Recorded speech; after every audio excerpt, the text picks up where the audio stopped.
Good morning all of you. आज हम पढ़ेंगे चैप्टर 2 जैसा सवाल वैसा जवाब। ये एक कहानी है। इस कहानी में बादशाह अकबर के दरबार में उनके मंत्री बीरबल और उनके खास दरबारी ख्वाजा सरा के बीच की कहानी है। तो आइए पढ़ते हैं। बादशाह अकबर अपने मंत्री बीरबल को बहुत पसंद करता था। बीरबल की बुद्धि के आगे बड़े बड़ों की भी कुछ नहीं चल पाती थी। इसी कारण कुछ दरबारी बीरबल से जलते थे। वे बीरबल को मुसीबत में फंसाने के तरीके सोचते रहते थे। यानी कि बादशाह अकबर के दरबार में जो बीरबल थे वे बहुत बुद्धिमान थे और दरबार में बहुत दरबारी उनसे बहुत ज़्यादा चिढ़ते थे, जलते थे। और वो हर वक्त यही सोचते थे कि इसको बादशाह के सामने कैसे इंसल्ट किया जाए, इसको कैसे मुसीबत में डाला जाए, ऐसे तरीके सोचा करते थे। अकबर के एक खास दरबारी ख्वाजा सरा को अपनी विद्या और बुद्धि पर बहुत अभिमान था। बीरबल को तो वे अपने सामने निरा बालक और मूर्ख समझते थे, लेकिन अपने ही मानने से तो कुछ होता नहीं है। यानी कि वे उसे बहुत ज़्यादा निरा बालक, मूर्ख, ना समझने वाला समझते थे, जैसे बहुत ही कुछ समझते नहीं थे। लेकिन अपने ही मानने से तो कुछ नहीं होता है ना। दरबार में बीरबल की तूती बोलती का अर्थ होता है बांसुरी जैसी एक बाजा। और ख्वाजा साहब की बात ऐसी लगती थी जैसे नक्कार खाने में तूती की आवाज़। और यानी कि ख्वाजा साहब की बात ऐसी लगती थी जैसे कि नक्कार खाने यानी कि नौबत खाना। ऐसा लगता था जैसे कि बहुत सारे लोगों के बीच में उनकी आवाज़ किसी को सुनाई ना दे रही हो। अब ख्वाजा साहब की चलती तो बीरबल को हिंदुस्तान से निकलवा देते, लेकिन निकलवाते कैसे?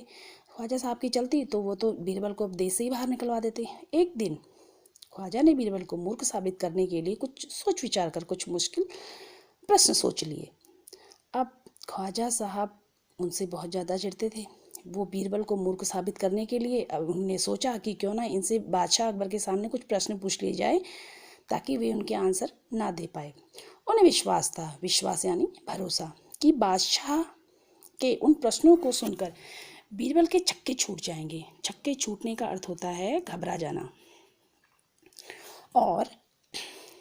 और वे लाख कोशिश करके भी संतोषजनक उत्तर नहीं दे पाएगा।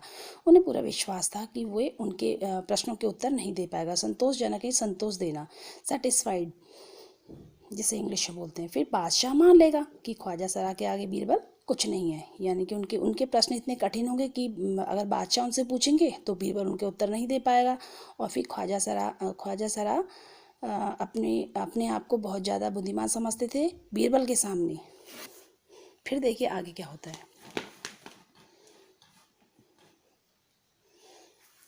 ख्वाजा साहब अचकन पगड़ी पहनकर दाढ़ी सहलाते हुए अकबर के पास पहुँचे। अचकन का अर्थ होता है लंबा गलेबंद तक एक कुर्ता, उसे अचकन बुलाया था। पगड़ी जो सर में पहनी जाती है।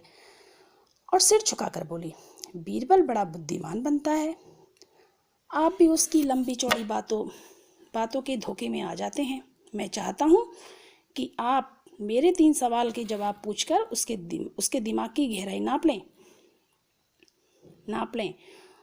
उस नकली अक्ल बहादुर की कलई खुल जाएगी। उन्होंने कहा कि अगर आप उनसे मेरे इन प्रश्नों के उत्तर पूछेंगे तो उससे पता चल जाएगा कि वह कितना बुद्धिमान है, और उसकी जो नकली अक्ल की बहादुर है उसका भेद खुल जाएगा। कलई का अर्थ होता है भेद खुल जाना। ख्वाजा के अनुरोध करने पर अकबर ने बीरबल को बुलाया और उससे कहा, अनुरोध यानी आग्रह करना या प्रार्थना करना, और उससे कहा, बीरबल परम ज्ञानी ख्वाजा साहब तुमसे 3 प्रश्न पूछना चाहते हैं, क्या तुम उनके उत्तर दे सकोगे? बीरबल बोले, जहाँ पना जरूर दूंगा, खुशी से पूछें। ख्वाजा साहब ने अपने 3 सवाल लिखकर बादशाह को दिए। अकबर ने बीरबल से ख्वाजा का पहला प्रश्न पूछा, संसार का केंद्र कहाँ है? केंद्र यानी सेंटर, बीच का भाग। बीरबल ने तुरंत जमीन पर अपनी छड़ी गाड़ कर उत्तर दिया, यही स्थान चारों ओर से दुनिया के बीचों बीच पड़ता है। यदि ख्वाजा साहब को विश्वास ना हो तो वे फीते से सारी दुनिया का नाप कर दिखा दें कि मेरी बात गलत है। अकबर ने दूसरा प्रश्न किया, आकाश में कितने तारे हैं? बीरबल ने एक भेड़ मंगवा कर कहा, इस भेड़ के शरीर में जितने बाल हैं उतने ही तारे आसमान में हैं। ख्वाजा साहब को इसमें संदेह हो तो वे बालों को गिनकर तारों की संख्या में तुलना कर लें।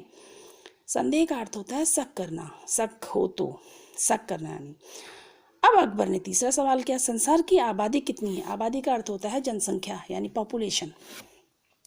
बीरबल ने कहा, जहाँ पना संसार की आबादी पल पल पर घटती बढ़ती रहती है, क्योंकि हर पल लोगों का मरना जीना लगा रहता है। इसलिए यदि सभी लोगों को एक जगह इकट्ठा किया जाए तभी उनको गिनकर ठीक ठाक संख्या बताई जा सकती है। अब देखो, उन्होंने उनके दूसरे प्रश्न का भी उत्तर दे दिया कि तारे आसमान में कितने हैं। तो उन्होंने क्या बोला? उन्होंने बोला कि एक भेड़ को मंगवाइए और इनके बाल गिनिए और इनके बालों की तुलना तारों से कीजिए। फिर उन्होंने तीसरा सवाल किया कि संसार में आबादी कितनी है। तो उन्होंने उसका भी उत्तर दिया कि संसार में तो पल पल पर आबादी जो है वो घटती बढ़ती रहती है और लोगों का मरना जीना लगा रहता है। इसलिए यदि सभी लोगों को एक जगह पर इकट्ठा किया जाए तो सबको एक एक करके ठीक ठाक तरीके से एक एक करके गिन कर उनकी संख्या बताई जा सकती है। बादशाह तो बीरबल के उत्तर से संतुष्ट हो गया। संतुष्ट यानी सेटिस्फाइड, खुश हो गए। लेकिन ख्वाजा साहब नाक भौं सिकोड़ कर बोले, चिढ़ गए ना वो, नाक और भौं को सिकोड़ कर बोले, ऐसे गोलमोल जवाबों से काम नहीं चलेगा जनाब। गोलमोल मतलब किसी बात का सीधा सीधा जवाब ना देना या घुमा फिरा कर बात को कहना। ऐसे गोलमोल जवाब से काम नहीं चलेगा जनाब। बीरबल बोले, ऐसे सवालों के ऐसे ही जवाब होते हैं। पहले मेरे जवाबों को गलत साबित कीजिए, तब आगे बढ़िए। ख्वाजा साहब से फिर कुछ बोलते नहीं बना। कैसे होता? क्योंकि उन्होंने तीनों प्रश्नों के सही उत्तर दे दिए, तो इसलिए उनसे अब कुछ भी ना बोला गया ख्वाजा सरा से, है ना। तो बेटा, इस कहानी से हमें शिक्षा मिलती है कि कभी भी हमें किसी को नीचा नहीं दिखाने की कोशिश करनी चाहिए और ना कभी किसी की बुद्धिमानी पर उसकी बुद्धिमानी का मजाक बनाना चाहिए। अब आइए इसके हम कुछ कठिन शब्द पढ़ते हैं। पहला है अभिमानी, दूसरा है संतोषजनक, तीसरा जहाँपनाह, केंद्र, बुद्धिमानी, इकट्ठा, हिंदुस्तान, मूर्ख, संतुष्ट, आबादी, नक्कार खाने, विश्वास, गहराई, संदेह, मंगवाकर। अब इसके हम कुछ शब्दार्थ पढ़ते हैं। पहला है मुसीबत, जिसका अर्थ क्या है? संकट। अभिमान, घमंड।